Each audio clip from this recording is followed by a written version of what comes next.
মুসলমানদের জানাই আসসালামু আলাইকুম। অন্য ধর্মবর্ণ সকলের প্রতি আন্তরিক শুভেচ্ছা অভিনন্দন। ৭১-এর ২৫শে মার্চ সকল শহীদদের প্রতি অন্তরস্থল থেকে গভীর শ্রদ্ধা জানাই।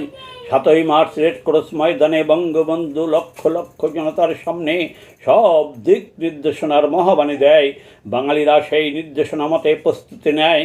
৭ই মার্চের পর থেকে পাক সেনারা জুলুম অত্যাচারের মাত্রা বাড়িয়ে দেয়। ভারতের গোয়েন্দারা ইন্দিরা গান্ধীকে রিপোর্ট দেয় শেখ মুজিবকে পাক সেনারা মেরে ফেলিবে অথবা অ্যারেস্ট করিবে। আজ ইন্দিরা গান্ধী বঙ্গবন্ধুকে অয়েলচে বলে ভারত চলে যেতে অথবা আত্মগোপনে যেতে। উপস্থিত নেতাকর্মীরা বঙ্গবন্ধুকে একই কথা বলে। সেখানে আমার বংশের দুই চাচা, আমার বড় মামা গোপালগঞ্জ, আমাদের এলাকার অনেকেই উপস্থিত ছিল। বঙ্গবন্ধু বলেছিল, আমি দেশ ছেড়ে গেলে, আত্মগোপন করিলে বাঙালিদের মনোবল ভেঙে যাবে। ওরা ঢাকা শহর অনেক সারা শহর শেষ করে দেবে। আমার যা হবার হবে, আমি কোথাও যাব না। ৭.৫ কোটি মানুষকে বিপদে ফেলে আমি কোথায় যাব, কোথায় পালাবো?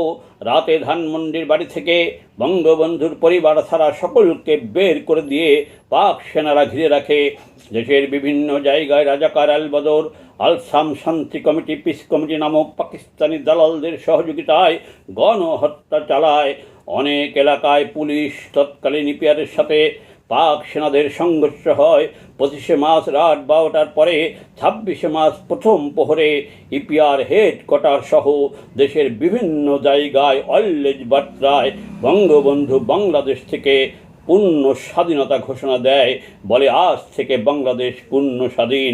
যা আমার পিতা ভেড়ামারা বিদ্যুৎ কেন্দ্রে রাতে ডিউটি থাকা অবস্থায় অনেকের সাথে কন্ট্রোল রুম থেকে শুনে সকালে বাসায় এসে আশেপাশের সকলকে ডেকে বলেছিল, আজ মনে বড় দুঃখ লাগে, সেই ধানমন্ডির বাড়ি নাই।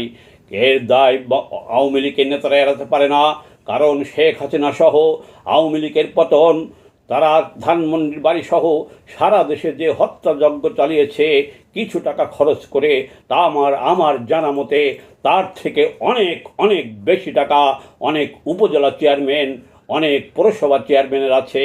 তারা যদি সারা বাংলাদেশের যারা এখন বর্তমানে জয় বাংলা বলা কর্মীদের খোঁজ নিত, সারা বাংলাদেশের জনগণের খোঁজ নিত, এতদিন যারা ধানমন্ডির বাড়ি ভেঙেছে তাদের হাত সাথে থাকার কথা না।